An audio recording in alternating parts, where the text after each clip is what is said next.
kalau kita tengok demand and supply, bila demand tinggi, supply rendah, maka harga barang akan naik. Itu hukum demand and supply. Semua kita tahu.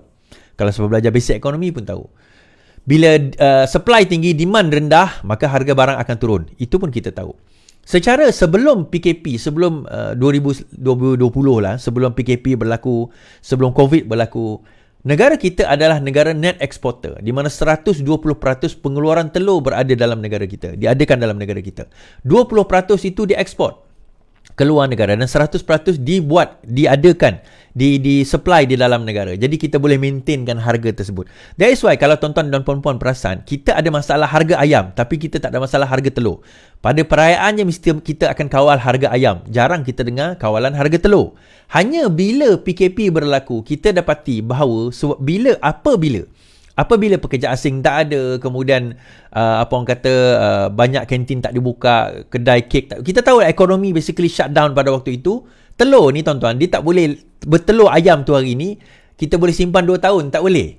Beras pun kalau kita tahu macam mana beras ke makanan lah secara puratanya, kita tak boleh. Jadi apa yang berlaku, kebanyakan pada waktu tu import pun tak, export pun tak boleh dah, maka dia reduce, so banyak yang tutup. Dan kita kena ingat tuan-tuan, ayam telur ni macam mana dia bertelur? Ini saya interested juga. Nak tahu dulu. Saya jumpa lah ada seorang doktor dia bidang bergas tua lah. Saya rasa dia menonton saya ni. Saya tanya dia, macam mana ayam telur tu bertelur? Macam mana ayam telur ni bertelur? Yelah, kalau katalah ayam telur ni 1000 ekor ayam telur, matilah jantan tu. Rupanya ayam telur ni dia tak perlu jantan, dia memang bertelur. Dia secara naturalnya bertelur. Kalau dia perlu jantan, dia jadi anak ayam. Oh, okay, interestingly. So dia memang, dia panggil ayam telur, memang dia bertelur. Dan telur dia tu gunakan untuk telur. Okay, interestingly. Saya tak tahulah ini dia cakap pada saya. Kalau tipu dia, tipu saya lah kan. Tapi poinnya adalah, sewaktu lepas buka COVID, okay, yang ni yang saya kata kita orang marah dengan kerajaan sebelum ni. Okay, ini yang kita buka negara bila tuan-tuan? Lebih kurang lah 2021. Kita ada setahun sehingga 2022, almost 2 years. Sepanjang 2 tahun ini, pada masa negara itu buka, negara kita buka dalam tempoh 2 tahun ini. Dalam tempoh 2 tahun, daripada lepas kita buka COVID, sehinggalah pada PRU yang lepas, PRU yang baru kita hadapi 2022 ini. Apa yang kerajaan sebelum ini telah lakukan untuk memastikan keterjaminan makanan, terutama dalam isu telur. So, bila Mat Sabu import telur, dalam keadaan dia mengambil alih keadaan telur tak cukup, 2 tahun, setahun lebih lah, diberi oleh kerajaan sebelum ini untuk menyelesaikan masalah telur, tak berjaya. Okey, dia macam mana? Kenapa tuan-tuan? Now, dia conundrum ataupun dia punya dilema dia macam ni. Untuk nak sustainkan kos yang ada, pengeluar telur ni terpaksa ekspor telur. So, daripada kita dulu 120%, sekarang 100%. Katalah kita ada 100%, cukup sebenarnya telur tu untuk penduduk negara kita, cukup. Tapi kalau dia hanya setakat jual dalam negara, dia tak ekspor, dia tak maintainkan pasaran ekspor tu, dia tak akan boleh tanggung kos. Kerana apa? Bekalan makanan yang mula meningkat. Bukan setakat makanan dia orang tak sebut tadi. Makanan satu hal, tetapi ubat-ubatan. Ayam ni dia ada ubat-ubatan dia. Kos untuk menanggung, kos pekerja dia meningkat. Dan ini sekena sebenarnya diselesaikan sebelum ini, bukan kerajaan sekarang ini. Jadi sebelum ini kerajaan ni tak address benda ni. Kerajaan sebelum ini tak address benda ni.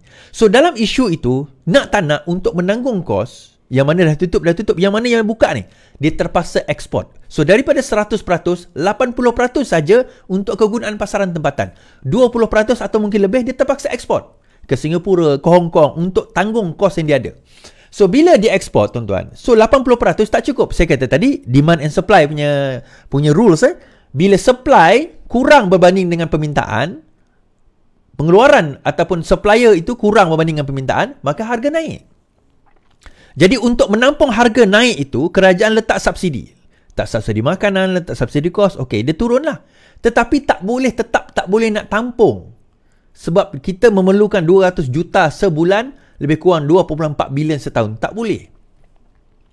So, nak tak nak kita kata dalam tempoh itu, pengeluaran kena, dia kalau kita tengok ayam tadi kan, 3 bulan, 6 bulan, 5 bulan dia dah start mula bertelur kan. Lepas masuk ke, nak sampai setahun dah jadi ayam pencen. Kena ambil ayam balik and process. Dia quickly, dia secara cepat.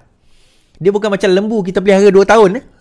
Tak ada. Ayam ni very quick. Kalau tuan-tuan perasan ayam daging lebih kurang 30 ke 60 hari dia orang dah boleh jual. Daripada dia menetas kepada dia boleh jual. Terima kasih. Kepada dia boleh jual tu lebih kurang 30 ke 60 hari je dah boleh jual. Terkejut kan? Tapi itu memang proses ayam dan telur dalam negara kita. Telur lagilah orang kata dalam tempoh tersebut. Now, isu dia. Apa isu dia tuan-tuan? Isu dia apabila sekarang ini kita pegang, kita dapati telur masih kurang. Telur masih lagi kurang. So macam mana? Apa yang kita kena buat? Tuan-tuan, kalau tuan-tuan berada di tempat Mak Sabu, ini bukan nasihat Mak Sabu. Mak Sabu ni dia masuk-masuk, dia dengar apa masalah kita ni. So dia hanya luluskan polisi. Macam mana nak selesai masalah? So, terima kasih banyak.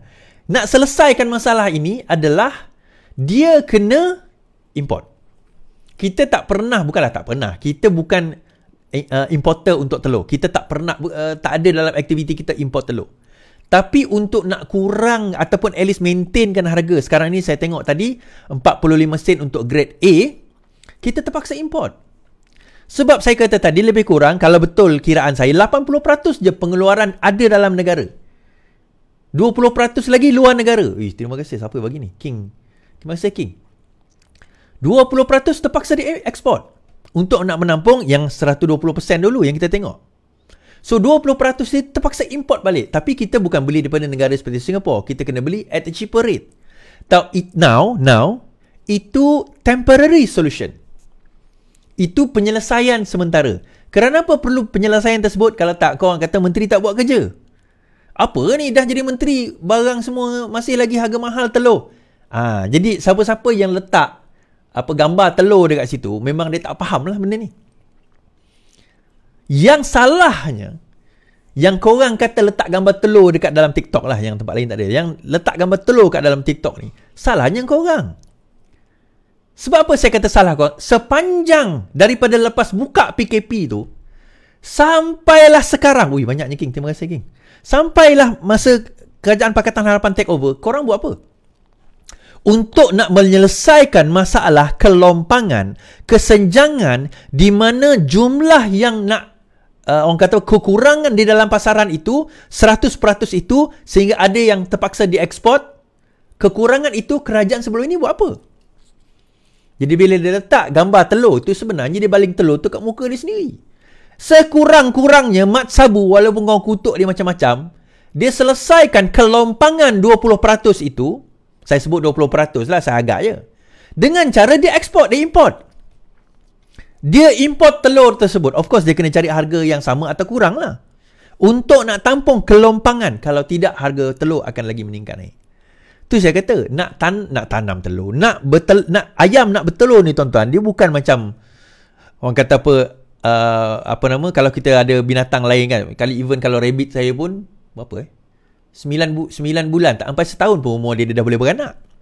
Kalau tak silap saya lah, saya tak pernah pastikan. Ayam lebih kurang 3 bulan, macam yang saya baca artikel tadi, 3 bulan dia dah boleh bertelur dah. Tapi kita lepas tu masuk tak sampai setahun dia dah jadi ayam pencen dah. So nak kena ada constant supply.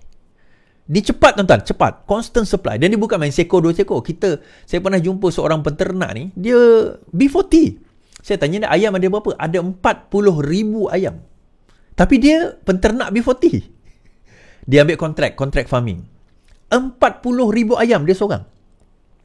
Dia student saya lah. Masa tu saya mengajar tentang bisnes kan, tentang perniagaan. So dia cerita, saya tanya bisnes apa buat kak? Dia kata saya ayam daging, dia kata ayam daging. Oh, ayam daging ambil daripada telur, ambil daripada anak dia. Kemudian dijaga, by the time umur dia matured, certain age, dia akan jual kepada satu, dia tak sebutlah syarikat mana, tapi saya agak-agak mungkin KFC ataupun ayam mas.